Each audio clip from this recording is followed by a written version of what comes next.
Yeah, it has properties similar to alkali metals and halogens. And how it has similar properties, that we'll see here as we proceed with the class. Okay, so here basically we'll be studying about hydrogen and also hydrogen compounds. Few special compounds of hydrogen we'll be studying here. Like we'll discuss about water, we'll discuss about heavy water, we'll also discuss about hard water, and we will also study about hydrogen peroxide. These are few important compounds of hydrogen which we'll study here. Okay, now, so in general, can you tell me what reaction do you observe which takes place in stars and in sun? Which kind of reaction takes place there? Do hydrogen have any role over there in the Sir, reactions taking Yes, place? sir. nuclear Yes, fusion. sir. Nuclear Nuclear fission. nuclear fusion reaction. ठीक है? Yes, sir. What is that reaction? What happens in that reaction? So, Fusion reaction is there. ठीक है? ये हमको पता है fusion होता है. Fusion means what? Fusion of hydrogen atoms. yes, Correct? sir. Small Hydrogen nuclei. molecules become big molecules. Yeah, correct. So देखो यहाँ पर fusion होता है hydrogen nuclei का. And when hydrogen nuclei fusion occurs, then a large quantity of energy is released. Okay, and helium is formed here. So if you see the reaction, the fusion reaction which takes place here, fusion reaction taking place at sun and the other stars. This is just a general idea to give how hydrogen is a very highly reactive element.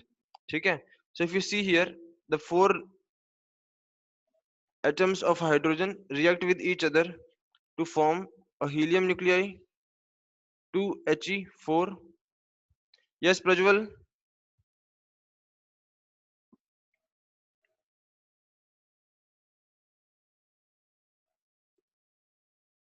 And a large amount of energy is released over here.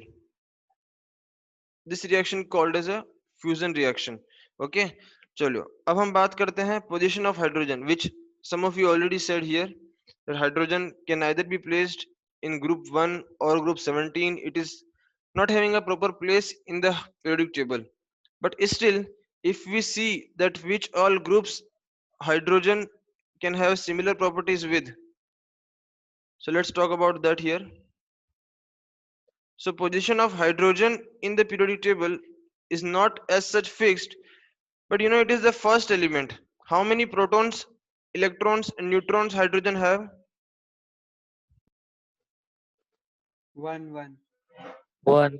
One proton, Z- One one electron, electron, zero neutron. zero Zero neutron. neutron. So it is the first element of the periodic table. Okay. And what is its atomic number and mass number? One. Sir, one. One. One is the One. atomic number. Okay. So one proton we can say, one electron we can say. This electron is present in K shell. This electron is present in the K shell of the atom. And what is its electronic configuration in general? 1s1. 1s1. 1s1. ठीक है? Electronic configuration of this hydrogen will be 1s1. Now, as you can see here, that hydrogen यहाँ पर एक electron lose कर सकता है और एक इलेक्ट्रॉन गेन कर सकता है. ठीक है? एक इलेक्ट्रॉन लूज भी कर सकता है, एक इलेक्ट्रॉन गेन कर सकता है. तो इसका मतलब अगर ये एक इलेक्ट्रॉन गेन कर सकता है, then it shows properties similar to which group, which family? Noble gases. Noble gases. Non-metal. Non-metal. देखो नॉन मेटल्स तो एक बड़ा Non-metal. कैटेगरी हो गया. Halogens. Halogen, sir. Halogen. Halogens, correct. Non metal तो एक जनरल कैटेगरी बोल दिया आपने. ठीक है? Halogens. So we can say here that it can lose electrons as well as it can gain electrons. It can lose one electron as well as gain one electron. तो अगर ये एक electron gain करता है, that means it has similarity. Halogens, it has similar properties with halogens, and if it loses one electron, that means it has similar properties to those of alkali metals. ठीक है? यहां तक आपको clear है? अब हम जरा प्रॉपर्टीज पढ़ते हैं ये मोर डिटेल्स में कि which all properties hydrogen have similar to alkali metals and sir which. Sir Yes, sir थोड़ा सा ऊपर स्क्रॉल करो ना. हाँ thank you sir.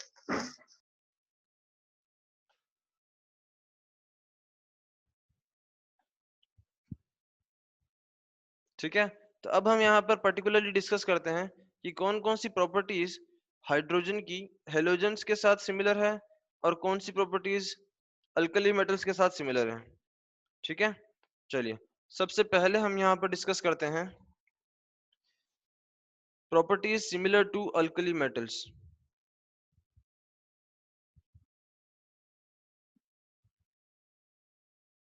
So we have resemblance with alkali metals.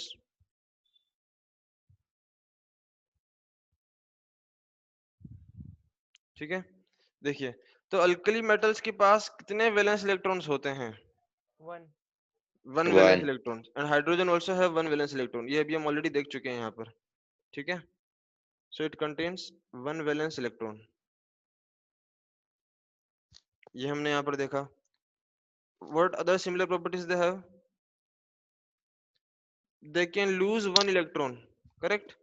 They can lose one electron and form monovalent cation. ठीक है, they can lose one electron and form monovalent cation. जिस तरह से कोई भी alkali metal, let it be sodium, potassium, rubidium, caesium, francium etcetera, as they form monovalent cation, similarly hydrogen can also form monovalent cation like those of alkali metals.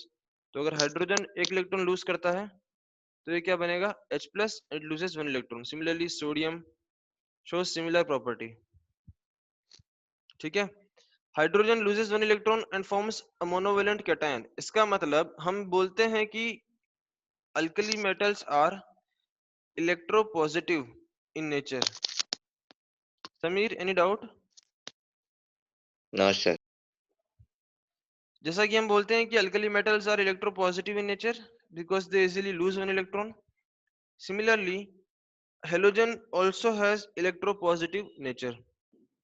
That means it shows electropositive nature. Okay, electropositive nature के बारे में आपने periodic table में भी पढ़ा होगा पहले कि जो इलेक्ट्रॉन्स लूज करते हैं उन्हें हम बोलते हैं दे हैव इलेक्ट्रोपॉजिटिव कैरेक्टर और इलेक्ट्रोपॉजिटिव नेचर.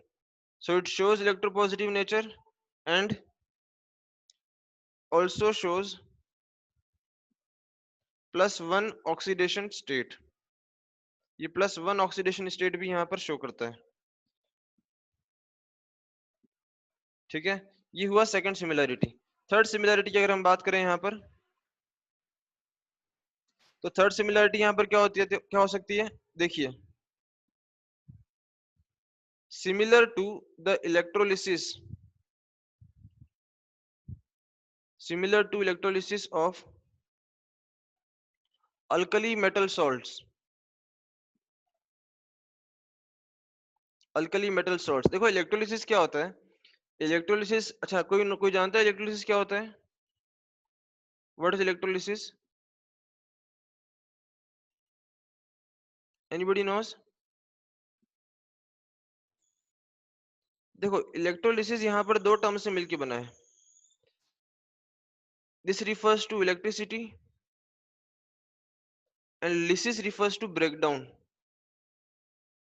ठीक है, तो किसी भी सॉल्यूशन में जब हम इलेक्ट्रिसिटी पास करते हैं तो उसके कैटायंस और एनायंस अलग अलग हो जाते हैं, और कुछ आयंस जो हैं, जो कैटायंस हैं which are positively charged, they move towards the negatively charged electrode which is cathode. Cathode पर नेगेटिव चार्ज होता है तो सारे कैटायंस जो हैं वो कैथोड की तरफ मूव करते हैं और सारे एनायंस के जो हैं वो एनोड की तरफ मूव करते हैं. तो अगर आप यहाँ पर देखेंगे कि जब हम किसी अल्कली मेटल सॉल्ट्स का इलेक्ट्रोलिसिस करते हैं, ठीक है, फॉर एग्जांपल जैसे अगर मान लो हमने लिया NaCl सॉल्यूशन, अगर आपने NaCl सॉल्यूशन का इलेक्ट्रोलिसिस किया, ठीक है, अगर आपने NaCl सॉल्यूशन का इलेक्ट्रोलिसिस किया तो मुझे बताइए आपको कैथोड पर क्या मिलेगा? Na+. Na+. हाँ, कैथोड पर आपको मिलेगा सोडियम. ठीक है, कैथोड पर आपको मिलेगा सोडियम मेटल. जो भी सारा Na+ है, Na+ इलेक्ट्रॉन गेन करेगा और कैथोड पर जाकर रिड्यूस हो जाएगा और कैथोड पर आपके पास जो कैथोड का रॉड होगा आपके पास, उस पर सारा सोडियम डिपॉजिट हो जाएगा इस तरह से। अब अगर एनोड की बात करें तो एनोड पर क्या मिलेगा आपको? Cl minus Cl minus Cl minus हमारे पास था सॉल्यूशन में, ठीक है, Cl माइनस हमारे पास सॉल्यूशन में था। अब एनोड पर क्या होता है, आप हमेशा याद रखना, एनोड पर ऑक्सीडेशन होता है, ठीक है। एनोड पर ऑक्सीडेशन होगा तो जो Cl माइनस है वो अपने इलेक्ट्रॉन्स लूज कर देगा। Cl minus will lose the electrons and it will become Cl2, तो क्लोरीन गैस लिबरेट होगी एनोड पर। Chlorine gas will be liberated at anode, ठीक है। Is this point clear? yes Yes. चलिए अब मुझे बताइए कि अगर हम वाटर का इलेक्ट्रोलिसिस करते हैं तो कैथोड पर आपको क्या मिलेगा? sir hydrogen Hydrogen. हाइड्रोजन आपको मिलेगा। On doing electrolysis of water you get hydrogen gas at cathode, ठीक है। सो दैट मीन्स यहाँ से आप ये समझ सकते हैं कि here also hydrogen is showing similar properties as we see in case of electrolysis of alkali metal salts. यहाँ तक सब कुछ क्लियर है? yes sir Yes, sir. Next property हम यहाँ पर देखते हैं। सो अगर हाइड्रोजन इलेक्ट्रॉन लूज कर सकता है तो बताइए हाइड्रोजन का यहाँ पर ऑक्सीडेशन हुआ या रिडक्शन हुआ?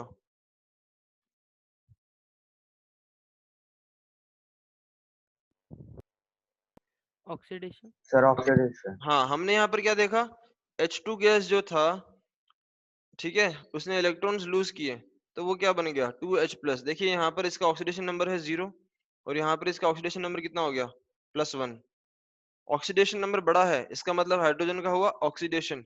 अगर हाइड्रोजन खुद का ऑक्सीडेशन हुआ है तो दूसरों को ये क्या कर सकता है? Reduce कर सकते दूसरों को ये रिड्यूस कर सकता है। That means hydrogen behaves as a good reducing agent. Hydrogen behaves as a good reducing agent, ठीक है। Is this point clear? तो देखो इनऑर्गेनिक केमिस्ट्री के लिए सबसे बेस्ट बुक आपको क्या रिफर करना है? एनसीईआरटी, ठीक है। आपको इनऑर्गेनिक केमिस्ट्री में लाइन टू लाइन एनसीईआरटी जो है अच्छे से पढ़ लेना है। बस अगर आपने एनसीईआरटी अच्छे से पढ़ लिया इनऑर्गेनिक केमिस्ट्री में तो आप ऑलमोस्ट सारे क्वेश्चंस कर सकते हैं, ठीक है।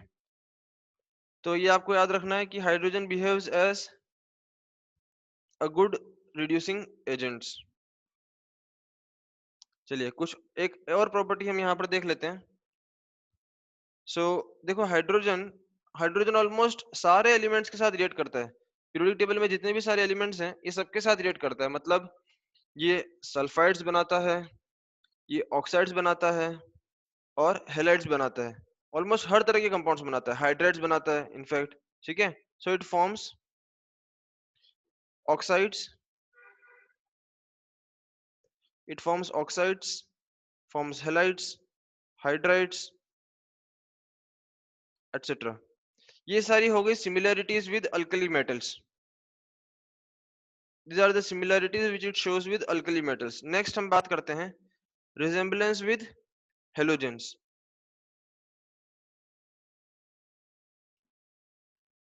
Resemblance with halogens. चलिए मुझे बताइए कि आपको क्या लगता है कौन कौन सी प्रॉपर्टीज ये हेलोजन के साथ सिमिलरिटी रखता है? sir to gain one electron Valency. चलिए एक इलेक्ट्रॉन ये गेन कर सकता है, वैलेंसी 1 शो करता है। और electronegative Sir, electronegative. Electron. Electronegative और बताओ। अच्छा है, ये मुझे बताओ कि जो हेलोजेंस हैं वो किन के साथ रिएक्शन शो करते हैं?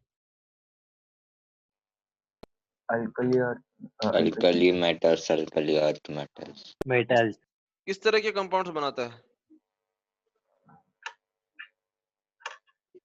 हेलोजेंस किस तरह के कंपाउंड बनाते हैं? ionic आयनिक कंपाउंड्स बनाते हैं। जैसे एग्जांपल अगर हम लें तो let's say we have like NaCl, KCl। तो क्या इस तरह के कंपाउंड्स हाइड्रोजन भी बनाता है? yes sir Yes, sir. Hydrogen भी बनाता है, ठीक है। और आप बोल सकते हो कि हेलोजन जो है वो हाइड्राइड्स फॉर्म करते हैं, ठीक है, हेलोजन हाइड्राइड फॉर्म करते हैं, तो हाइड्रोजन भी उस तरह की रिएक्शन यहाँ पर शो करता है। और कुछ एग्जांपल्स अगर हम लें, जैसे देखो कार्बन के साथ हेलोजन्स की रिएक्शन, कार्बन फैमिली और हेलोजन फैमिली की रिएक्शन अगर आप देखो तो आपको कैसे प्रोडक्ट्स मिलेंगे। जैसे आपने लिया CCl4, CCl4, तो इस तरफ हाइड्रोजन के साथ CH4 बनता है, ठीक है, CCl4 CH4। अगर आप सिलिकॉन की बात करें तो SiCl4 SiH4, तो इस तरह के आपको सिमिलर कंपाउंड्स यहाँ पर देखने को मिलेंगे। any other resemblance they show? Any other resemblance? Sir, good oxidizing agent. नहीं, हाइड्रोजन उतना ज्यादा अच्छा ऑक्सीडाइजिंग एजेंट की तरह बिहेव नहीं करता, ये जनरली रिड्यूसिंग एजेंट की तरह बिहेव करता है, ठीक है, Okay, sir. It behaves as a reducing agent, not much as oxidising agent. कभी भी आप सर इसकी, सर यस हाइड्रोजन का सिर्फ ऑक्सीडेशन स्टेट +1 ही नहीं होता ना, मतलब मल्टीपल। यस करेक्ट, वो -1 भी शो करता है, लेकिन कब शो करता है -1? हाइड्रोजन -1 कब शो करता है? नहीं पता सर ये। Sir, हाँ देखो, हाइड्रोजन -1 कब शो करेगा? जब वो इलेक्ट्रॉन गेन करे या इलेक्ट्रॉन लूज करे? gain करेगा sir. गेन। गेन करेगा। अगर इलेक्ट्रॉन उसको, हाइड्रोजन को अगर इलेक्ट्रॉन गेन करना है तो जिससे वो रिएक्शन कर रहा है Metal वो ion. इलेक्ट्रॉन लूज करना चाहिए हाँ, मेटल्स के साथ। मेटल्स के साथ। तो मेनली कब होती है reaction? Alkali metals, alkaline alkali earth metal. Metals, या फिर कुछ और मेटल्स के साथ भी, ठीक है। तो अगर मेटल के साथ हाइड्रोजन जुड़ा है तो वो -1 शो करेगा, अगर वो नॉन मेटल के साथ जुड़ा है तब वो क्या शो करेगा? +1। +1, +1. ठीक है। चलिए तो हम यहाँ पे जल्दी से लिख लेते हैं कि what are similarities they have, resemblance with halogens. Number 1 हमने क्या लिया यहाँ पर, जो हेलोजेंस होते हैं, अगर हम हेलोजन फैमिली की बात करें तो हेलोजेंस का जनरल इलेक्ट्रॉनिक कॉन्फ़िगरेशन क्या होता है? NH2 NP5, NH2 NP5 होता है। इसका मतलब ये हुआ कि they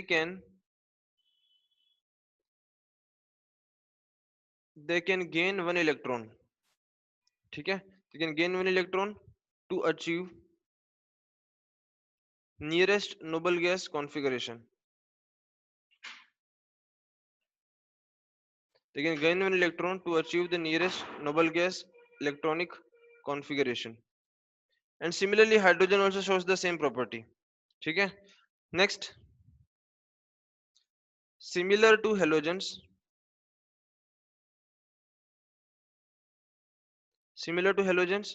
it is a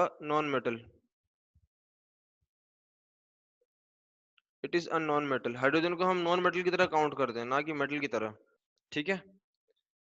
कभी भी आप नहीं देखेंगे कि hydrogen behaving as a metal, it is counted as a non metal.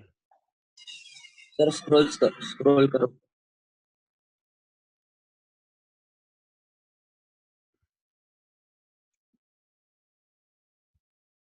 ठीक है ना, हाइड्रोजन एक इलेक्ट्रॉन गेन कर सकता है, तो इसे हम क्या बोल सकते हैं?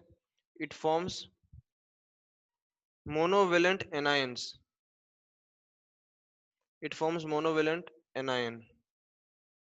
like halogens. It forms monovalent anions and therefore it is electronegative. Therefore we say it is electronegative in nature.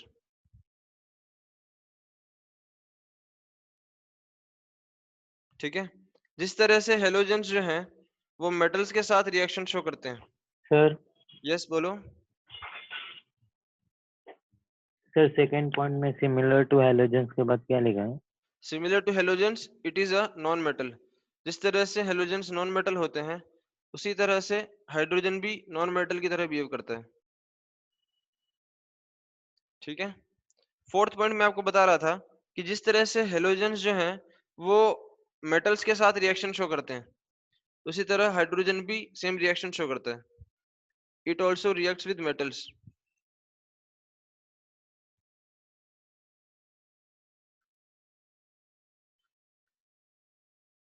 It reacts with metals and shows -1 oxidation state, ये -1 ऑक्सीडेशन स्टेट शो करता है।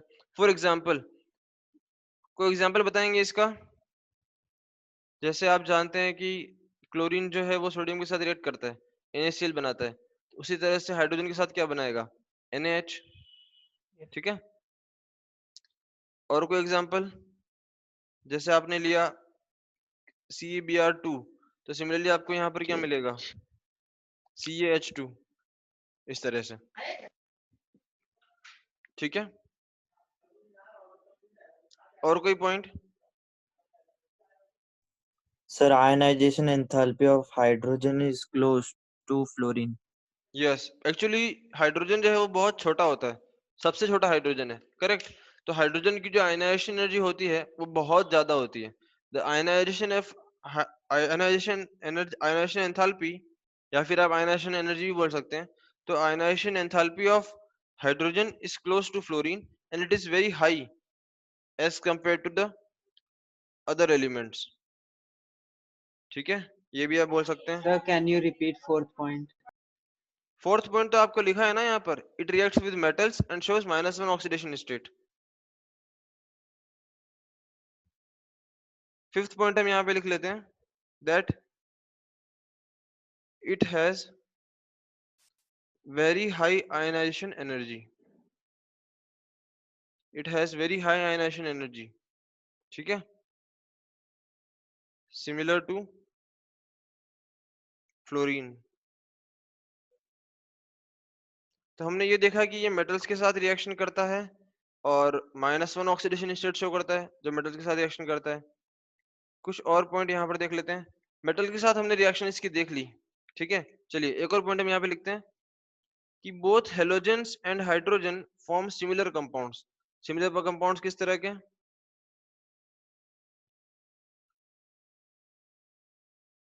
So both halogens and hydrogen form similar compounds. कुछ examples इनके, some examples. Let's say we have CCl4, तो यहाँ पर आपको क्या मिलता है? CH4. We have SiCl4, तो यहाँ पर आपको मिलता है SiH4, इस तरह से। ठीक है, चलिए एक और एग्जांपल हम यहाँ पर लेते हैं। जैसे मान लो इसको हम लिख देते हैं, it shows similar products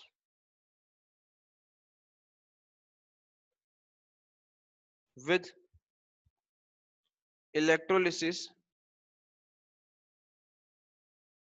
electrolysis of aqueous alkali metal salts,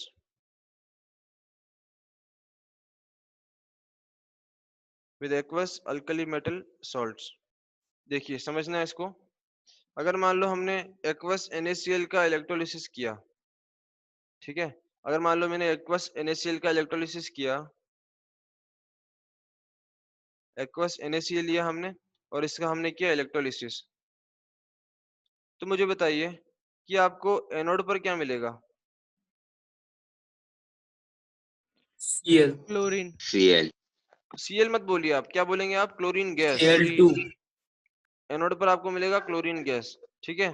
similarly अगर आपने किया electrolysis of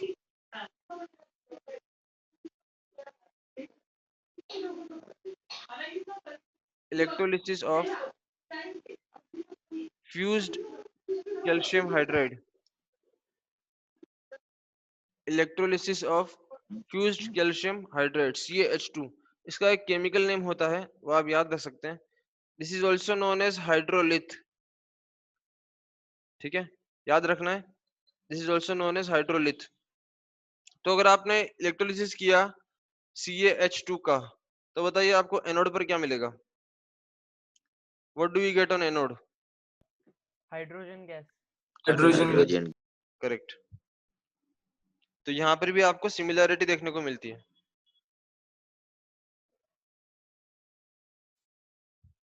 Here we have similarity in what products we get at anode during electrolysis.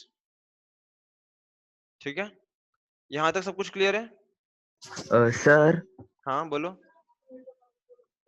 Sir वो हाइड्रोलिथ वाला जो आपने नाम बोला है, जब हाइड्रोजन कैल्शियम के साथ बनाते हैं तभी हाइड्रोलिथ बोलते हैं, या कभी भी वो दो वैलेंसी वाले के साथ बनाते हैं तब हाइड्रोलिथ बोलते जब भी देखो, जब भी हाइड्रोजन किसी मेटल के साथ या किसी के भी साथ जुड़ता है तो ऐसे कंपाउंड्स को इन जनरल हम बोलते हैं हाइड्राइड्स। ठीक है, ऐसे कंपाउंड्स को इन जनरल बोलते हैं हाइड्राइड, लेकिन कैल्शियम हाइड्राइड का पर्टिकुलर नाम है हाइड्रोलिथ।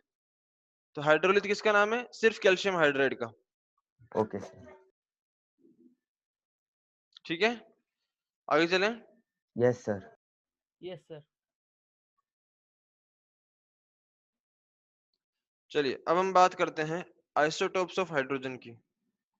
तो बताइए कितने और कौन कौन से आइसोटोप्स हैं हाइड्रोजन के? सर तीन सर, तीन आइसोटोप। 3 नाव सांगा।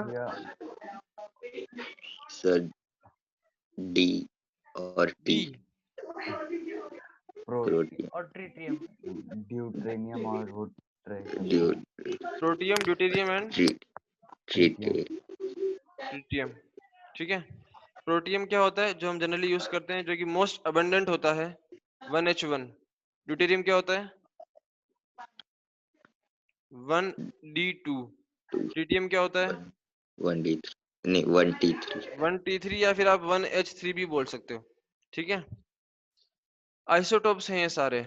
आइसोटोप्स का मतलब क्या होता है? इनके sir same atomic number same different atomic number different mass number. ठीक है, इनमें क्या चीज सेम है? नंबर ऑफ इलेक्ट्रॉन सेम है या नंबर ऑफ न्यूट्रॉन सेम है? Sir, electrons. Electrons, electron. Electron same है। तो यहाँ पर आप एक यूनिवर्सल फंडा याद रखना, ठीक है, कि जो भी सारे कुछ एलिमेंट्स ऐसे हों, एक जनरल चीज बता रहा हूँ मैं आपको, जो भी सारे एलिमेंट्स ऐसे हों जिनमें नंबर ऑफ इलेक्ट्रॉन सेम हो तो उनकी केमिकल प्रॉपर्टीज सेम होती है। मतलब ये एक जनरल फंडा बता रहा हूँ कि अगर आपको केमिकल प्रॉपर्टीज देखनी है तो केमिकल प्रॉपर्टीज इलेक्ट्रॉन्स पर डिपेंड करती है, फ्री इलेक्ट्रॉन्स पर। ठीक है, फ्री इलेक्ट्रॉन्स बोलो आप या फिर आप वैलेंस इलेक्ट्रॉन्स बोलो, तो क्योंकि इलेक्ट्रॉन से बेसिकली रिएक्शन में पार्टिसिपेट करते हैं ना। आपने chemical Yes, sir. Bonding already पढ़ लिया है। Yes sir.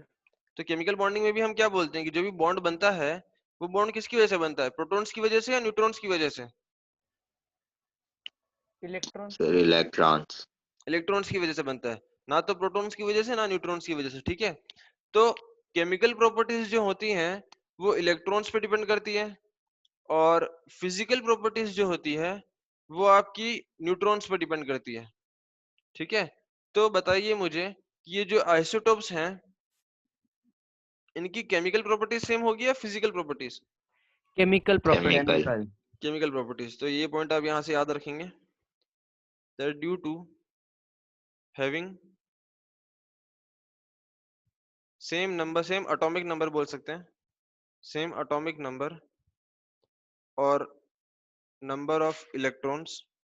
ठीक है, due to having same atomic number और number of electrons, they have similar chemical properties.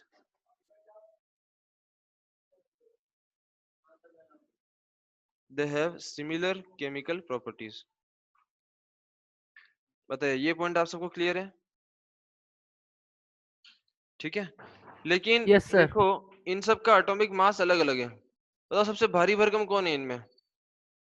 Tritium. Tritium, tritium सबसे भारी है। ठीक है, तो मुझे ये बताओ कि अगर मान लो हम एक रेस लगाएं एक चूहे और हाथी के बीच में, तो कौन जल्दी दौड़ पाएगा?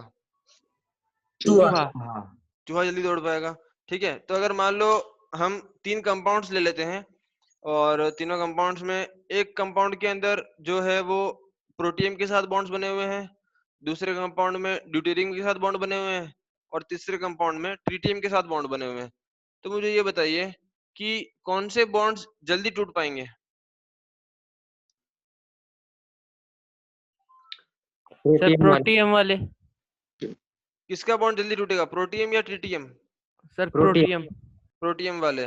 तो ऑल्दो इनका एटॉमिक नंबर सेम है लेकिन एटॉमिक मास अलग अलग होने के कारण ये तीनों प्रोटियम, ड्यूटेरियम और ट्रिटियम ये तीनों आइसोटोप अलग अलग रिएक्शन रेट शो करते हैं। क्या आप सभी इस बात से एग्री करते हैं? Yes Yes, sir sir. Stability भी बोल सकते हैं Yes, ना? sir. हाँ, मोबिलिटी भी बोल सकते हो, या फिर आप बोल सकते हो इनकी बॉन्ड डिसोसिएशन एनर्जी अलग अलग होती है। ठीक है, तो बेसिकली इनकी रिएक्शन रेट अलग अलग होती है, और यही इन सब का वीक पॉइंट, इनका वीक पॉइंट हम ऑर्गेनिक केमिस्ट्री में काफी यूज करते हैं। जब भी हमें रिएक्शंस को डिफरेंशिएट करना होता है, ठीक है, तो उस जगह हम कभी हम प्रोटियम के साथ रिएक्शन करवाते हैं, कभी ड्यूटेरियम के साथ रिएक्शन करवाते हैं, लेकिन ट्रिटियम हम यूज करना जनरली अवॉइड करते हैं। ट्रिटियम हम यूज करना उतना प्रेफर नहीं करते हैं। क्यों? सर वो radioactive. लेस रिएक्टिव है। लेस रिएक्टिव तो है, लेकिन वो रेडियो एक्टिव भी है। ठीक है, समझ रहे हो? रेडियो एक्टिव, अगर मान लो आप अगर रेडियो एक्टिव सब्सटेंस के पास अगर खड़े हो तो बहुत हानिकारक हो सकता है ना आपके लिए। पता चला रिएक्शन करते करते आप ही कहीं निकल गए, यस सर है ना? तो इसीलिए हम ट्रिटियम जनरली यूज नहीं करते हैं, क्योंकि वो रेडियो एक्टिव होता है। हम जनरली यूज करते हैं प्रोटियम और ड्यूटेरियम। तो आप ऑर्गेनिक केमिस्ट्री में आगे ये पढ़ेंगे कि आपको कई बार प्रोटियम दिखाएगा या फिर ड्यूटेरियम के बॉन्ड्स दिखेंगे। ठीक है, और इसी इफेक्ट को हम बोलते हैं isotopic effect. This is known as isotopic effect. So due to having different atomic masses, due to having different atomic masses, their reaction rates are different.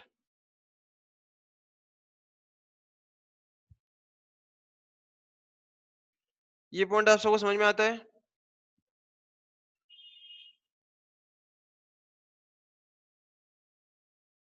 Yes sir इन सब का रिएक्शन रेट अलग अलग होता है, that is it shows isotopic effect. इसी effect को हम बोलते हैं आइसोटोपिक इफेक्ट। आइसोटोपिक इफेक्ट किस तरह से होता है ये आपको समझाने के लिए देखिए, अगर कोई प्रोटियम के साथ बॉन्ड बना हुआ है, if there is some bond formed with protium, तो प्रोटियम के साथ बना हुआ बॉन्ड 18 टाइम्स फास्टर किसी रिएक्शन में टूट जाता है as compare to the bond which is formed with deuterium. ठीक है, इसका मतलब क्या हुआ कि the bond which is formed with protium is 18 times weaker as compare to the bond with deuterium. एक और एग्जांपल देता हूं आपको। मान लो हमने लिया इथीन। इथीन आप समझते हैं क्या होता है? C2H यस सर, CH2 क्या होता है C2H इथीन? C2H4 हाँ C2H4 C2H4, इस तरह से CH2 डबल बॉन्ड CH2। ठीक है, अब देखो, जो भी ऐसे अनसैचुरेटेड कंपाउंड्स होते हैं उनके ऊपर हम हाइड्रोजनेशन करते हैं हाइड्रोजन ऐड करके। ठीक है, तो अगर इस इथीन पर अगर मैं हाइड्रोजन ऐड करता हूं और अगर मैं D2 ऐड करता हूं, एक बार मैंने ऐड किया इस पे H2 और एक बार मैंने ऐड किया D2, तो ये देखा जाता है कि addition of H2 is twice faster as compared to the addition of D2 on ethene. Reason आपको समझ में आ गया? यस सर एक और आप यहाँ पे समझ सकते हो एग्जांपल इसका, that the rate of adsorption, adsorption का मतलब क्या होता है आप समझते हैं? नो सर देखो, adsorption क्या होता है? अच्छा, absorption तो आप समझते होंगे। यस सर ठीक है, adsorption क्या होता है कि जैसे मान लो ये मैंने कोई सॉलिड सरफेस लिया, ये कोई सॉलिड सरफेस है, मानने की जरूरत नहीं, इनफैक्ट क्या है, सॉलिड है। ठीक है, तो किसी भी सॉलिड सरफेस पर वॉन्डरवॉल फोर्सेस ऑफ अट्रैक्शन की वजह से गैस मॉलिक्यूल्स इसकी सरफेस पर आकर चिपक जाते हैं। सिर्फ सरफेस पर आके चिपकते हैं, इसके अंदर बल्क में एंटर नहीं कर पाते हैं। तो इस फिनोमिना को बोलते हैं एडजॉर्प्शन। ठीक है, तो रेट ऑफ एडजॉर्प्शन जो है वो हाइड्रोजन की फास्टर होती है as compare to the rate of adsorption of deuterium. Reason आपको समझ में आ गया? What is the reason for this? Sir नहीं समझे सर different atomic masses. हाँ, डिफरेंट एटॉमिक मास। तो उससे क्या फर्क पड़ा? जो हाइड्रोजन का बॉन्ड है वो आसानी से टूट जाता है और सरफेस पर चिपक जाता है।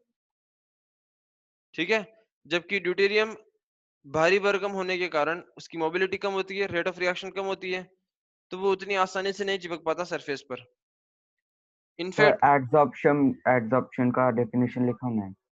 एडजॉर्प्शन का डेफिनेशन आप लिख सकते हो। एडजॉर्प्शन क्या होता है?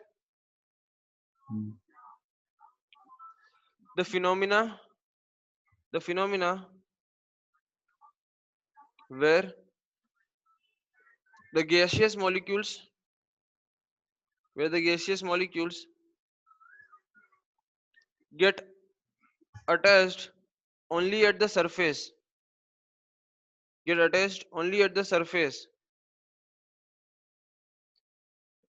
due to van der Waals forces of attraction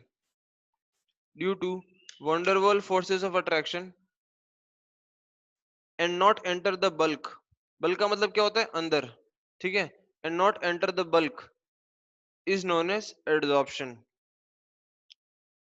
तो एडजॉर्प्शन का मतलब क्या हुआ कि जब कोई दूसरा मॉलिक्यूल सिर्फ, ये जनरली मैक्सिमम कहाँ देखा जाता है, सॉलिड की सरफेस पर गैसियस मॉलिक्यूल्स का चिपक जाना, इसको बोलते हैं एडजॉर्प्शन। चलिए इसका आपको एग्जांपल बताता हूँ। जैसे जब भी आप मार्केट से कोई नए लेदर शूज खरीदते हैं, तो आपने देखा होगा उसके अंदर कोई एक सेचेट होता है व्हाइट कलर का एक पैकेट रखा होता है अंदर। Yes sir. क्या होता है वो, किस लिए रखते हैं उसे? सर मॉइस्चर सर मॉइस्चर को एब्जॉर्ब करने के लिए।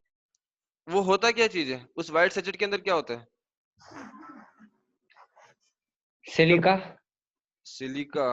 ओके, कभी खोल के देखा आपने उसको, या फिर सीधे उठा के बस खाली फेंक दिया कि जूते काम के हमारे, उसका क्या सर करेंगे? बॉल्स होते हैं सर। सर हाँ सर देखा वाइट कलर के, होता सर है। क्रिस्टल टाइप होता हाँ, क्रिस्टल्स होते हैं। तो बेसिकली क्या होता है कि हम जनरली या तो चारकोल यूज करते हैं या फिर सिलिका यूज करते हैं, ठीक है। तो बेसिकली वो मॉइस्चर को एब्जॉर्ब करता है, और जो भी जब लेदर बनता है तो उसकी कोई स्मेल रहती है इनहेरेंट, ठीक है, तो वो उन बैड स्मेल को भी एब्जॉर्ब करता है। जो गैसेस हैं जिनकी वजह से बैड स्मेल आती है लेदर के अंदर, तो उन सब चीजों को वो एब्जॉर्ब करता है। समझ में आ गया आपको? Yes sir. ठीक है। है। Yes sir. अब अगर बात की जाए अबंडेंस की अगर बात की जाए तो मुझे ये बताइए कि मार्केट में आपको सबसे ज्यादा क्या मिलेगा? प्रोटियम, उससे कम ड्यूटेरियम, और बहुत ही कम आपको मिलेगा ट्रिटियम, ठीक है। इनफैक्ट ट्रिटियम जो है वो रेडियो एक्टिव होता है। रेडियो एक्टिव का मतलब क्या होता है कि अगर आप ट्रिटियम के पास जाओगे तो क्या मिलेगा आपको?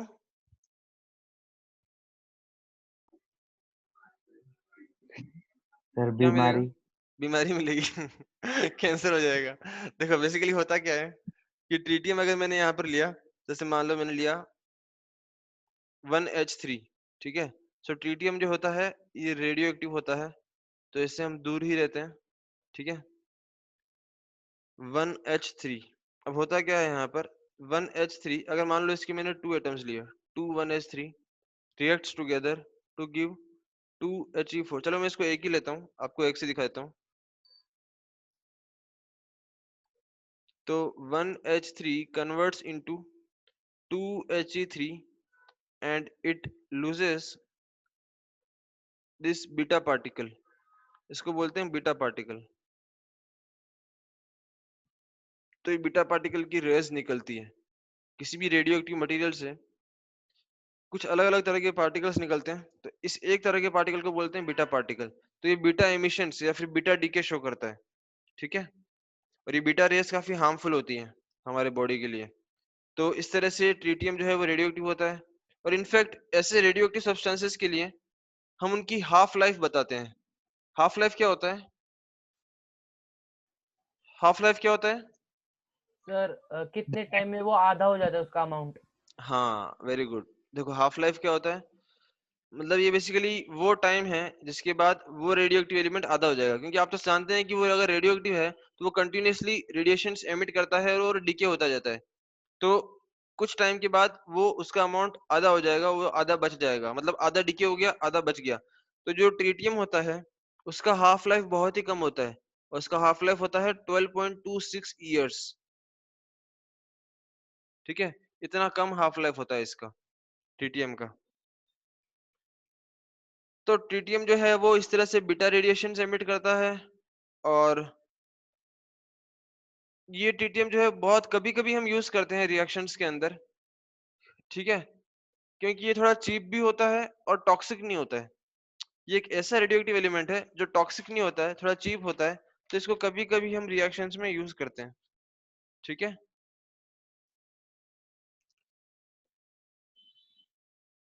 चलिए यहाँ तक आपको समझ में आया कि किस सर तरह से हम, यस बोलो। सर वो बीटा डीके का लिखना है हमें।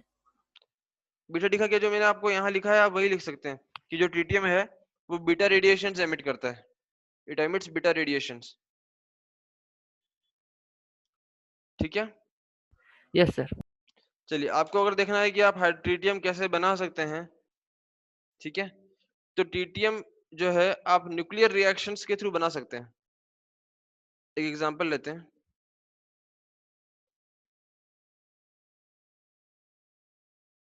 It can be produced by nuclear reactions. आप न्यूक्लियर रिएक्शन से बना सकते हैं। देखिए जैसे मान लो आपने लिया 7N14। अब देखो ये जो न्यूक्लियर रिएक्शंस होती हैं ये हमारी जनरल रिएक्शन से थोड़ी सी अलग है।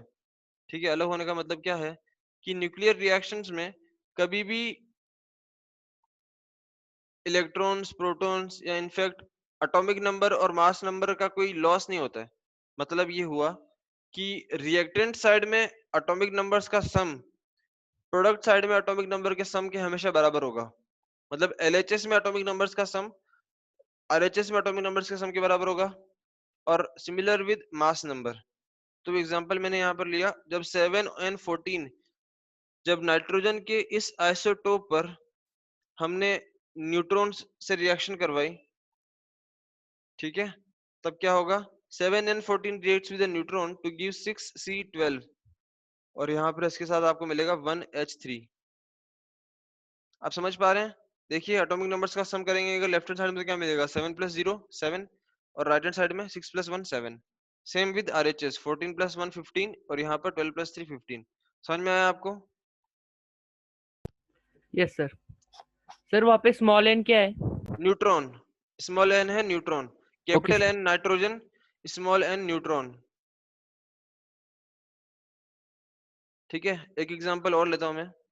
मान लो मैंने लिया लिथियम 3Li6, इस पर हमने न्यूट्रॉन डाला 0N1, तो यहाँ से मुझे क्या मिल सकता है 2He4, मुझे मिला 2He4 हीलियम और साथ में मिला 1H3 ट्रिटियम।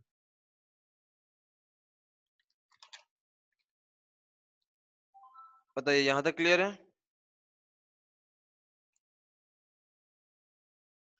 ठीक है, चलो अब हम बात करते हैं टाइप्स ऑफ हाइड्रोजन की। Types of hydrogen,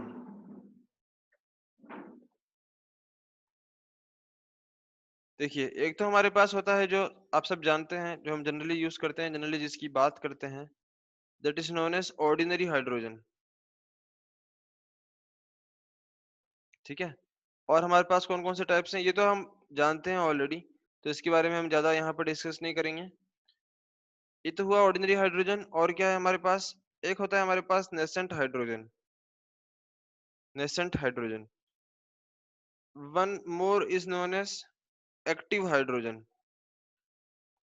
active hydrogen, and one more category is known as atomic hydrogen. Atomic hydrogen, आपने हाइड्रोजन बम का नाम सुना होगा ना? Yes sir. तो हम वही देखने जा रहे हैं कि आखिर हाइड्रोजन बम होता क्या, अगर आपको कभी जरूरत पड़ी हाइड्रोजन बम बनाने की। ठीक है, वैसे आपको नहीं बनाना चाहिए, लेकिन हम समझ लेंगे यहाँ पर कि एटॉमिक हाइड्रोजन होता क्या है। ओके, चलिए तो वन बाय वन हम इन हाइड्रोजन के बारे में यहाँ पर डिस्कस करते हैं। ऑर्डिनरी हाइड्रोजन तो आप जानते हैं, तो हम सीधे शुरुआत करेंगे नेसेंट हाइड्रोजन से। नेसेंट हाइड्रोजन, ठीक है, ये जो नेसेंट वर्ड है, ये नेसेंट वर्ड जो है ये जनरली यूज किया जाता है न्यूली बॉर्न के लिए। ठीक है, ये नेसेंट वर्ड का मतलब होता है न्यूली बॉर्न, या फिर अगर हिंदी में बोले तो इसको बोलते हैं नवजात। ठीक है, न्यूली बॉर्न नेसेंट हाइड्रोजन का मतलब होता है न्यूली बॉर्न हाइड्रोजन। तो ये क्या है कि जब भी नेसेंट हाइड्रोजन की जरूरत पड़ती है तो इसके तुरंत बनाया जाता है। इसको कभी कभी हम एक और टर्म यूज करते हैं, जिस नोन एज इन सिटू। इन सिटू, इस तरह से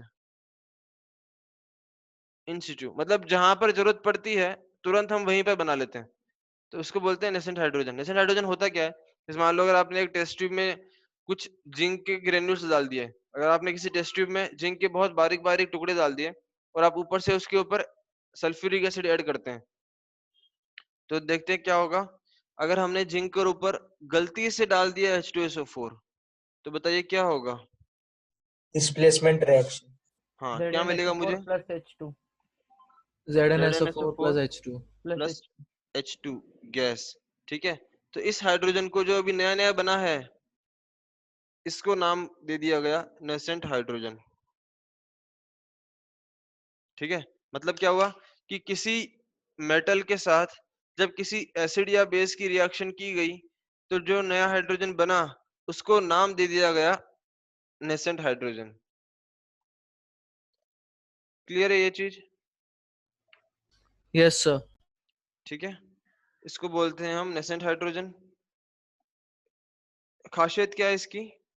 इट इज मोर रिएक्टिव। ये एक एक्सपेरिमेंटली ऑब्जर्व फिनोमिना है कि इट इज मोर रिएक्टिव। ठीक है, it is more reactive than ordinary hydrogen.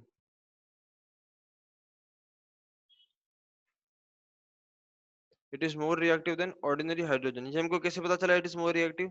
जो ऑर्डिनरी हाइड्रोजन है ये कुछ एसिडिफाइड सॉल्यूशंस को रिड्यूस नहीं कर पाता है। जैसे अगर हम बात करें acidified MnO4 minus, Fe3 plus, Cr2O7 2 minus, ClO3 2 minus, तो इन एसिडिफाइड सॉल्यूशंस को ऑर्डिनरी हाइड्रोजन जो है वो रिड्यूस नहीं कर पाता है। Ordinary hydrogen can't reduce them. ठीक है, लेकिन जब इनमें नेसेंट हाइड्रोजन को डाला गया तो ये सारे जो हैं वो रिड्यूस हो गए। Nascent hydrogen can reduce them. ठीक है, तो इस तरह से nascent hydrogen is more reactive than ordinary hydrogen. Is this point clear? Yes sir. चलिए नेक्स्ट हम देखते हैं यहाँ पर एक्टिव हाइड्रोजन। नेक्स्ट हमारे पास है active hydrogen. Next is active hydrogen. Active hydrogen कब बनता है? एक्टिव हाइड्रोजन तब बनेगा जब अपने ऑर्डिनरी टेम्परेचर पर एक हाइड्रोजन गैस की स्ट्रीम को साइलेंट इलेक्ट्रिक डिस्चार्ज के थ्रू पास किया। ठीक है, और आपने वोल्टेज जो है वो बहुत ज्यादा रखा उस डिस्चार्ज का। अगर आप बहुत हाई वोल्टेज रखते हैं ऑलमोस्ट अराउंड 30,000 वोल्ट्स, तो 30,000 वोल्ट्स पर जब आपने हाइड्रोजन गैस पर एक साइलेंट इलेक्ट्रिक डिस्चार्ज पास किया तो यहाँ पर आपको मिलता है एक्टिव हाइड्रोजन। और एक्टिव हाइड्रोजन जो है ये भी ऑर्डिनरी हाइड्रोजन और नेसेंट हाइड्रोजन के कंपैरिजन में काफी ज्यादा रिएक्टिव होता है। ठीक है, तो इसे हम जल्दी से लिख लेते हैं। एक्टिव हाइड्रोजन क्या होता है? So when hydrogen gas is passed, और आप लिख सकते हैं subjected to silent electric discharge,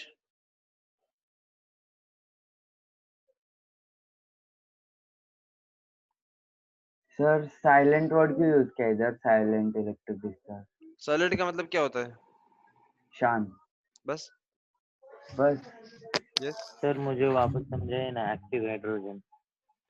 अभी हम पढ़ रहे हैं ना। देखो, जब आपने एक टेस्ट ट्यूब लिया, आपने एक टेस्ट ट्यूब या फिर उसको बोलते हैं डिस्चार्ज ट्यूब। ठीक है, जैसा आपने, देखो मैं आपको याद दिलाता हूँ, आपने एटॉमिक स्ट्रक्चर पढ़ा है?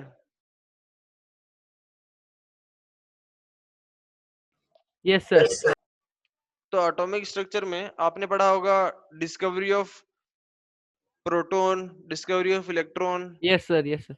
ठीक है, तो वहां पर एक डिस्चार्ज ट्यूब यूज की जाती है, देखा आपने? हाँ सर, डायग्राम में देखा है। हाँ, डायग्राम में देखा है। ठीक है, तो वैसे ही ट्यूब को बोलते हैं डिस्चार्ज ट्यूब। तो वैसे ही उसी में जब आपने एक गैस भर दी और हाई वोल्टेज लगा दिया दोनों तरफ तो यहाँ पर डिस्चार्ज होता है। ठीक है, तो इसी डिस्चार्ज को बोल दिया गया साइलेंट इलेक्ट्रिक डिस्चार्ज। तो आपने ऑर्डिनरी टेम्परेचर यहाँ पर मेंटेन किया और ऑर्डिनरी टेम्परेचर पर, ठीक है, ordinary temperature and at a voltage of 30,000 volts, जब इतने ज्यादा वोल्टेज पर आपने इलेक्ट्रिक डिस्चार्ज किया तब आपको मिलती है एटॉमिक हाइड्रोजन। और एटॉमिक हाइड्रोजन को हम किस तरह डिनोट करते हैं? इसको हम या तो H की तरह डिनोट करते हैं, सिंपल H, या फिर H3 की तरह डिनोट करते हैं। ठीक है, and it is highly reactive. It is highly reactive. It is highly reactive and reacts with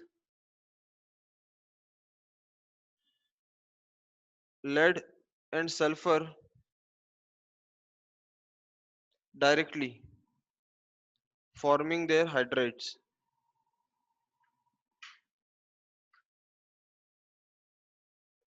और हाइड्राइड्स बनाते हैं। हाइड्राइड्स का मतलब क्या होता है? Compounds of hydrogen are in general known as hydrides. ठीक है, जैसे सल्फर के साथ क्या बना लेगा? H2S। लेड के साथ क्या बना लेगा? PbH2। इस तरह से। ठीक है, चलिए नेक्स्ट हम बात करते हैं एटॉमिक हाइड्रोजन की। एटॉमिक हाइड्रोजन थोड़ा सा फर्क है एक्टिव हाइड्रोजन और एटॉमिक हाइड्रोजन के बीच में। ठीक है, तो देखिए होता क्या है यहाँ पर। जैसे मान लो, मैं आपको डायग्राम के थ्रू दिखाता हूँ कि जैसे मान लो हमने यहाँ से हाइड्रोजन गैस को पास किया। ठीक है, यहाँ से हमने हाइड्रोजन गैस को पास किया। सॉरी,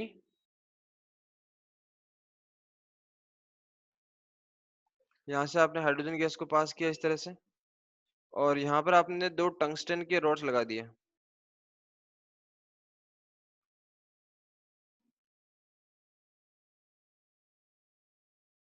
ठीक है, यहाँ पर आपने टंगस्टन की रॉड्स लगा दिए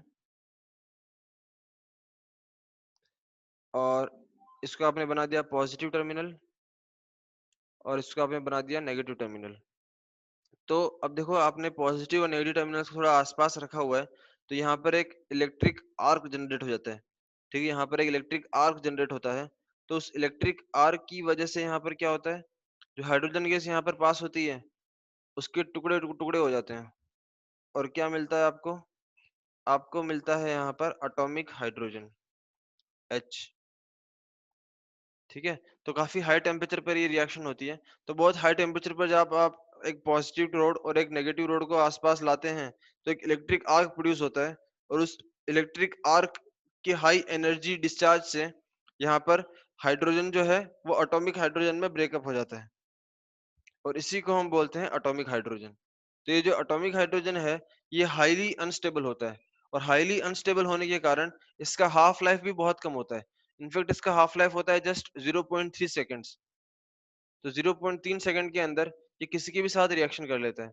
तो इसीलिए जो भी अभी तक हमने हाइड्रोजन्स पढ़े यहाँ पर, उन सब में से एटॉमिक हाइड्रोजन जो है वो सबसे ज्यादा रिएक्टिव होता है। ये आपको समझ में आया कि एटॉमिक हाइड्रोजन किस तरह से बनता है? सर ये वाली प्रोसेस रिपीट कीजिए ना एक बार। देखिए, आप ये डायग्राम बना लीजिए, फिर मैं आपको लिखवा देता हूँ सीधा। ठीक है, जल्दी से डायग्राम बना लो, फिर मैं आपको डिक्टेट कर देता हूँ।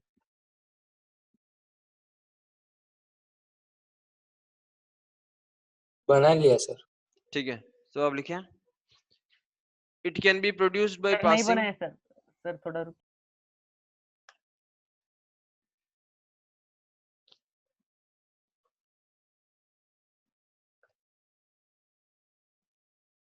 Yes sir, done. It can be produced by passing molecular hydrogen through an electric Sir, arc. can you repeat again? It can be produced by passing molecular hydrogen through an electric arc set up between tungsten rods. Set up between tungsten rods at temperature 3500 to 4000 degrees Celsius and at pressure around 1 atmosphere. ठीक है, 1 atmosphere pressure and this temperature. इस temperature पर जब आप दो tungsten roads को आसपास लाते हैं तो जो इलेक्ट्रिक आर्क बनता है उससे जो हाइड्रोजन हमें मिलता है उसे बोलते हैं एटॉमिक हाइड्रोजन। ठीक है, next point here, next point हम यहाँ पे लिखेंगे, atomic hydrogen, atomic hydrogen is highly unstable.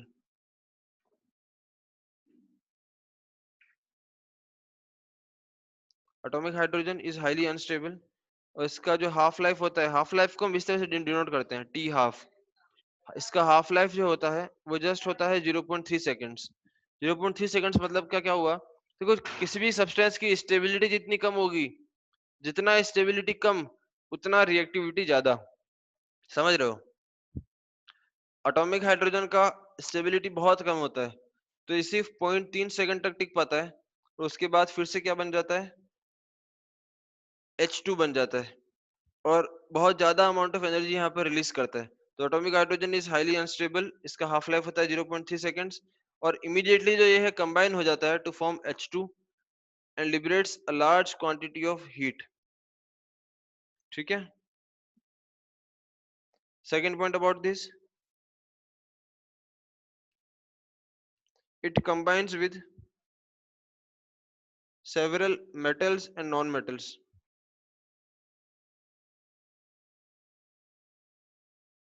It combines with several metals and non-metals and act as strong reducing agent. And it acts as strong reducing agent. ठीक है, एक strong reducing agent की तरह behave करता है ये। अब इसका यूज क्या है, हम कहाँ यूज करेंगे एटॉमिक हाइड्रोजन, मतलब कॉमनली कहाँ यूज करेंगे, एटॉमिक बम तो दूर की बात है। ठीक है, हम डे टू डे लाइफ में इसे यूज करते हैं या नहीं करते हैं? यस सर करते होंगे, पता नहीं पर। करते हो इलेक्ट्रिसिटी के लिए, कहाँ पर, इलेक्ट्रिसिटी इलेक्ट्रिसिटी, जनरेट करने के लिए। नहीं नहीं नहीं, इसमें तो इलेक्ट्रिसिटी लगती है ना, एटॉमिक हाइड्रोजन बनाने में इलेक्ट्रिसिटी लगती है। कहाँ यूज करेंगे, देखो, it is used in welding torch, it is used in welding torch for cutting and welding metal plates. आपने कभी वेल्डिंग होते हुए देखा है? Yes, sir. Yes sir. तो वहां पे इसे यूज किया जाता है।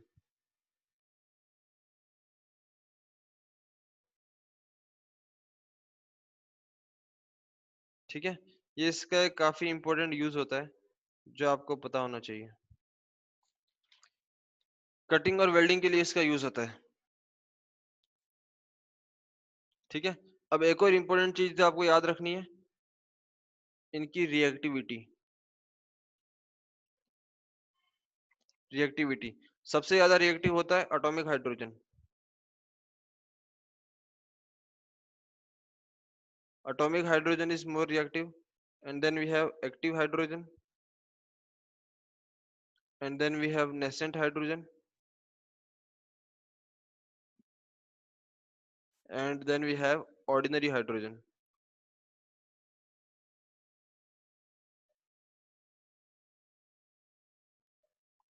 यहाँ तक सब कुछ क्लियर है? Yes sir. Yes sir. चलिए, अब एक और कैटेगराइजेशन हम पढ़ते हैं यहाँ पर हाइड्रोजन्स के बारे में। सर स्क्रॉल पे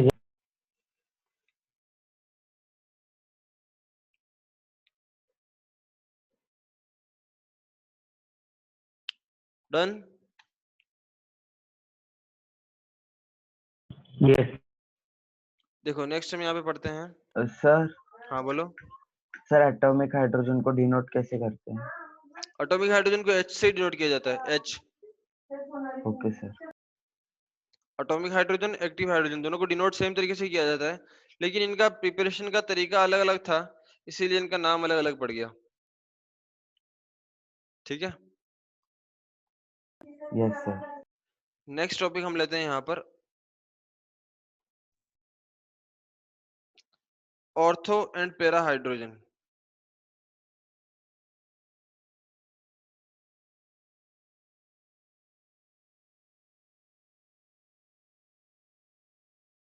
ऑर्थो एंड पैरा हाइड्रोजन, तो ये हम समझने की कोशिश करते हैं कि ऑर्थो और पैरा हाइड्रोजन क्या होते हैं। तो देखो ये बेसिकली आपने एटॉमिक स्ट्रक्चर में पढ़ा था कि इलेक्ट्रॉन्स जो हैं वो न्यूक्लियस के चारों तरफ घूमते हैं, ठीक है। Yes, sir. Yes, sir.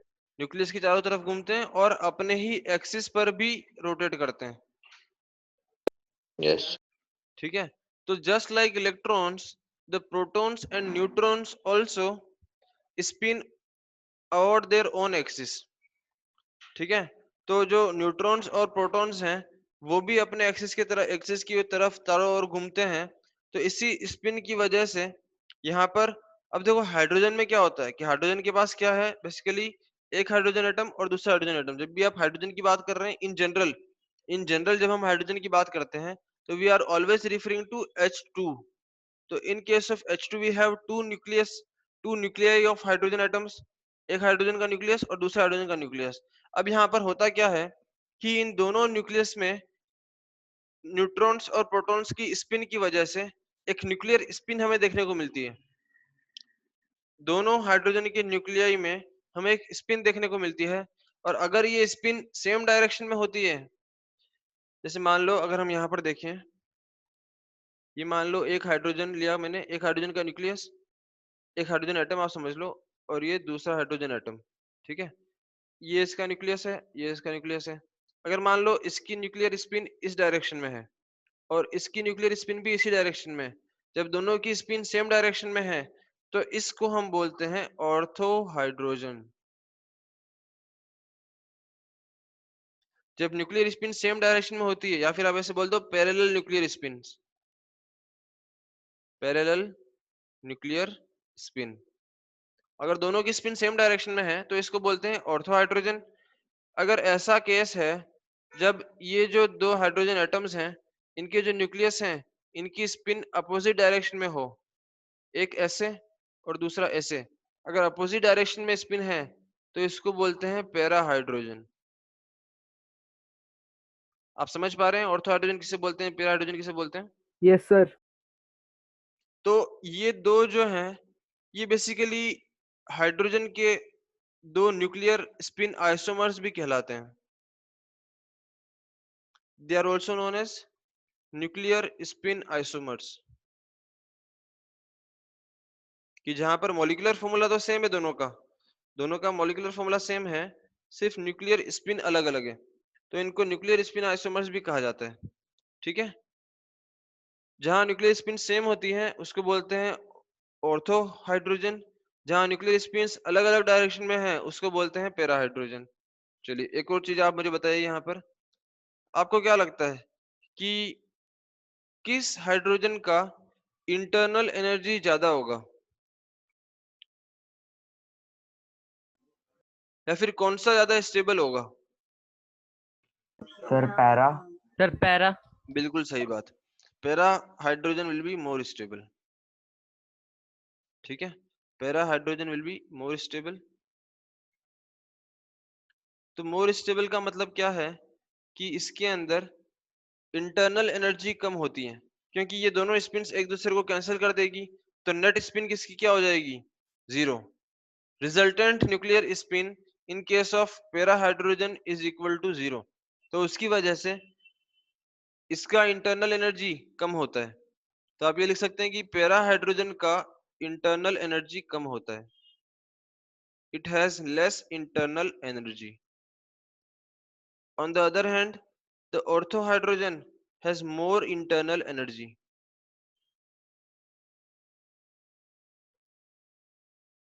Has more internal energy. और यहाँ पर आप एक और चीज बोल सकते हैं कि in case of ortho hydrogen, the resultant nuclear spin is equal to 1. चलिए यहाँ तक आपको समझ में आया।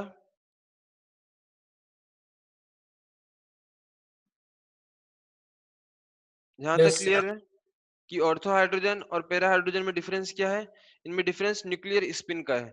अगर दोनों न्यूक्लियाई की स्पिन सेम डायरेक्शन में है तो उसको बोलते हैं ऑर्थो हाइड्रोजन। अगर उनकी स्पिन अलग अलग डायरेक्शन में है, अपोजिट डायरेक्शन में है, तो उसको बोलते हैं पैरा हाइड्रोजन। ऑर्थो हाइड्रोजन का इंटरनल एनर्जी ज्यादा होता है, पैरा हाइड्रोजन का इंटरनल एनर्जी कम होता है। ठीक है, तो अब देखो जो ऑर्डिनरी हाइड्रोजन है, ordinary hydrogen contains both the forms. किसी भी ऑर्डिनरी हाइड्रोजन के अंदर, उसके अंदर कुछ ऑर्थो परसेंटेज भी होता है, कुछ पैरा परसेंटेज भी होता है। मतलब उसका कुछ परसेंटेज जो है वो ऑर्थो में होता है, कुछ परसेंटेज पैरा में होता है। ठीक है, अब कौन ज्यादा होगा कौन कम होगा, उसमें ऑर्थो का प्रोपोर्शन ज्यादा होगा या पैरा का ज्यादा होगा, वो डिपेंड करता है टेम्परेचर पर। क्योंकि ये जो ऑर्थो हाइड्रोजन है और पैरा हाइड्रोजन है, ये एक दूसरे में इंटर कन्वर्टिबल होता रहता है, ये आपस में इंटर कन्वर्टिबल होता रहता है। तो अगर टेम्परेचर ज्यादा हुआ, देखो मेरी बात पे गौर करना, अगर टेम्परेचर ज्यादा हुआ तो इंटरनल एनर्जी ज्यादा होगी।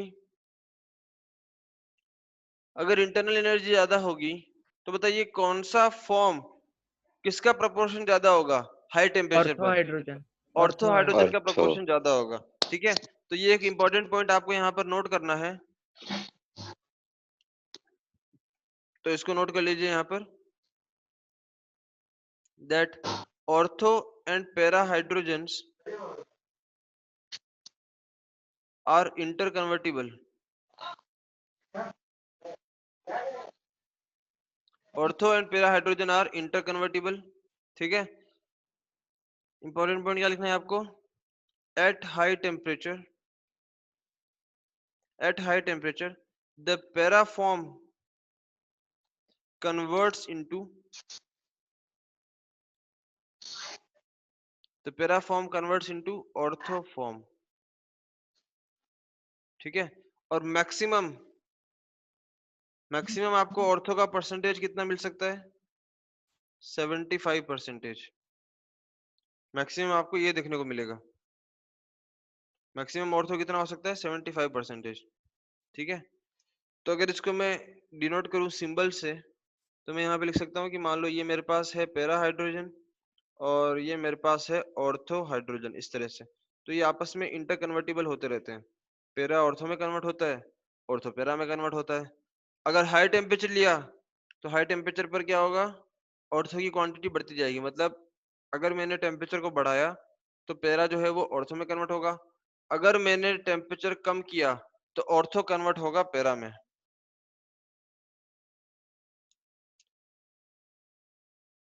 ये आपको समझ में आता है? Yes sir. हाँ सर।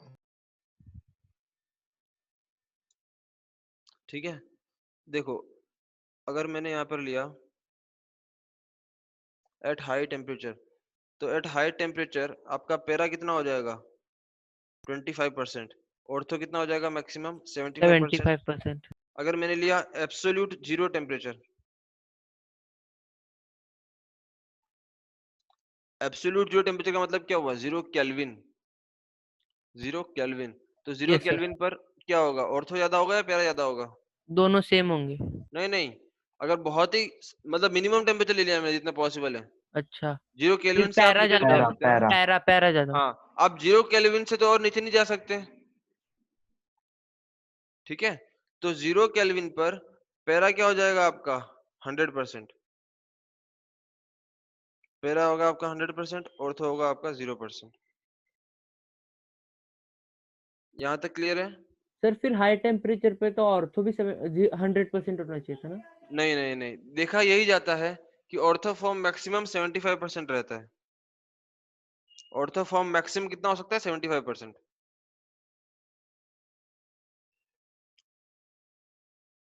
यहाँ तक क्लियर है?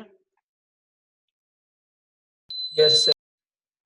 ठीक है, तो इन दो आइसोमर्स को हम बोलते हैं न्यूक्लियर स्पिन आइसोमर्स। क्यों? बिकॉज ये है तो same hydrogen, molecular formula same है, मॉलिक्यूलर मास सेम है, बट न्यूक्लियर स्पिन इनकी अलग अलग होती है, इसलिए इनको बोलते हैं nuclear spin isomers.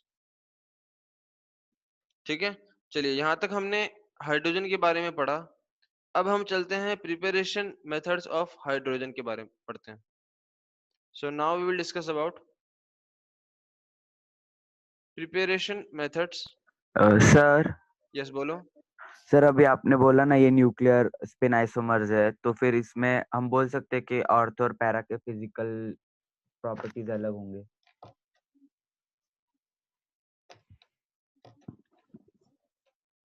Physical properties, या आप समझ सकते हैं फिजिकल प्रॉपर्टीज ऑब्वियसली बात है इनकी अलग होगी, क्योंकि न्यूक्लियर स्पिन्स अलग अलग है दोनों की। ओके सर, और केमिकल प्रॉपर्टीज तो सेम ही होनी चाहिए। या ओके सर। ठीक है, चलो preparation methods of dihydrogen. Hydrogen को कई बार डाईहाइड्रोजन भी कहा जाता है, क्योंकि अभी आप ऑलरेडी एटॉमिक हाइड्रोजन के बारे में पढ़ चुके हैं, तो वो कंफ्यूजन हटाने के लिए H2 को डाईहाइड्रोजन भी कहा जाता है। प्रिपरेशन मेथड्स की यहाँ पर बात करते हैं। तो देखो, अब आने वाले सारे चैप्टर्स में जो भी इनऑर्गेनिक केमिस्ट्री के सारे चैप्टर्स आएंगे इसके आगे, जब भी हम प्रिपरेशन की बात करेंगे, प्रिपरेशन मेथड्स दो तरह के पढ़े जाएंगे, दो तरह के। पहला लेबोरेटरी मेथड्स एंड दूसरा कॉमर्शियल मेथड्स। फर्क क्या है दोनों में? लेबोरेटरी मेथड्स जनरली वो होते हैं जब हम छोटे स्केल पर कोई चीज बनाते हैं, तो उनको हम बोलते हैं लेबोरेटरी मेथड्स। ठीक है, जब आपको मास क्वांटिटी में बनाता होता है कॉमर्शियल मेथड्स, जब आपको कॉमर्शियल क्वांटिटी में बनाना होता है, तो वहां पर आपको जो है और भी काफी फैक्टर्स देखने पड़ते हैं कि मतलब उसका कॉस्ट फैक्टर क्या होता है, वो सारे फैक्टर्स भी आपको देखने पड़ते हैं।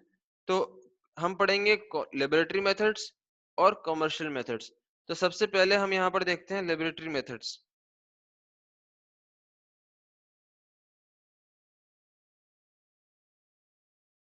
चलिए, लेबोरेटरी मेथड्स में मैंने सबसे पहले लिया है यहाँ पर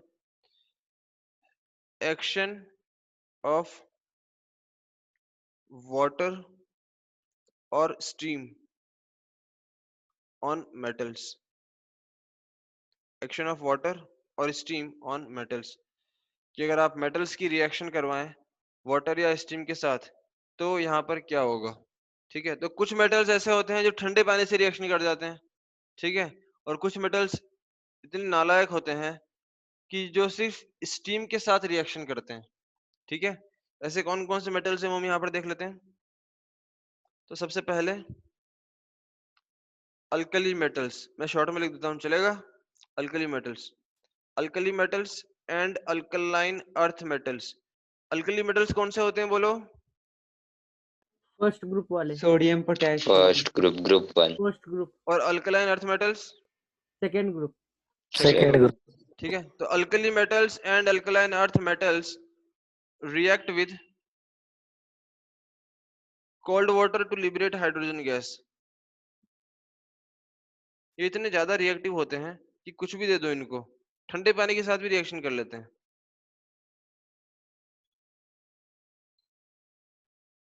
They react with cold water to liberate hydrogen gas. To liberate hydrogen gas. ठीक है, तो जैसे मान लो अगर आपने लिया कोई मेटल, जो मेटल मैंने लिया मान लो सोडियम, पोटेशियम, रुबिडियम, सीजियम या कैल्शियम, स्ट्रोंशियम, बेरियम। ठीक है, अल्कली मेटल या फिर अल्कलाइन अर्थ मेटल अगर मैंने लिए और कोल्ड वाटर के साथ इनकी रिएक्शन करवा दी हमने, ठीक है, तो क्या होगा बताओ? क्या बनेगा यहाँ पर? Metal hydroxide. Metal hydride. हाँ, मेटल्स को ठंड लग जाएगी। ठीक है, और क्या बन जाएगा? Metal hydroxide. और साथ में क्या मिलेगा आपको? Hydrogen gas. Hydrogen gas. ठीक है, ये एक तरीका हुआ हाइड्रोजन गैस बनाने का। और कुछ मेटल्स ऐसे होते हैं जो कोल्ड वाटर के साथ रिएक्शन शो नहीं करते, लेकिन स्टीम के साथ रिएक्शन शो करते हैं। ठीक है, ऐसे कौन कौन से मेटल्स हैं? कुछ मेटल्स ऐसे हैं, जैसे कॉपर, एग्जांपल लेते हैं हम। Iron, iron. हाँ, आयरन हुआ, सर स्क्रॉल कीजिए ना। ठीक है, आयरन हुआ, मैग्नीशियम हुआ, जिंक, एल्यूमिनियम। ये कुछ ऐसे मेटल्स हैं जो स्टीम के साथ रिएक्शन करते हैं, और स्टीम के साथ रिएक्शन करने पर ये मेटल ऑक्साइड बनाते हैं और साथ में लिबरेट करते हैं hydrogen gas.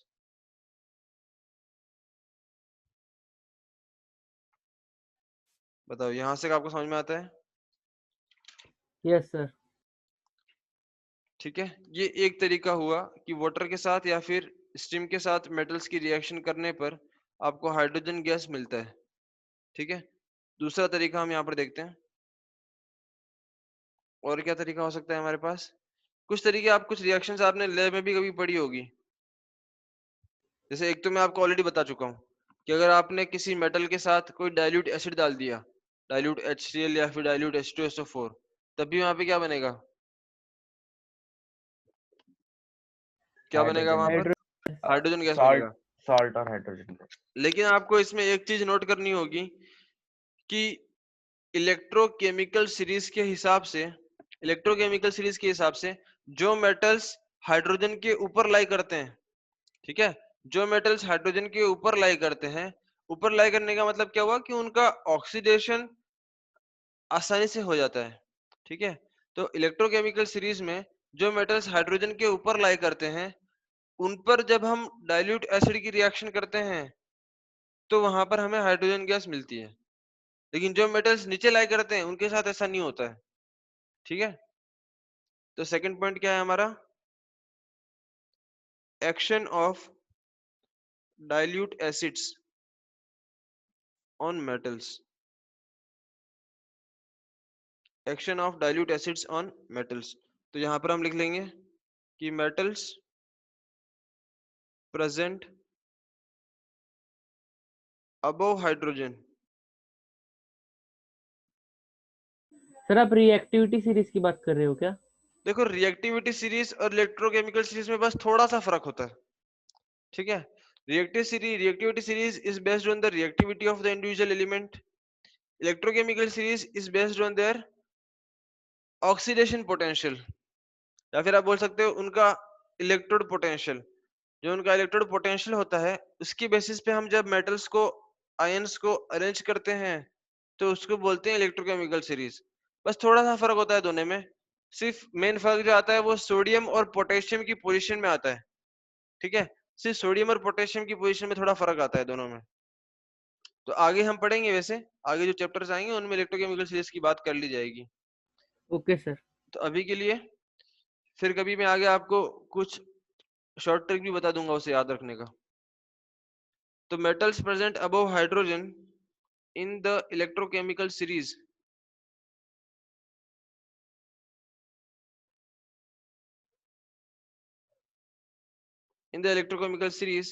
react with dilute acid।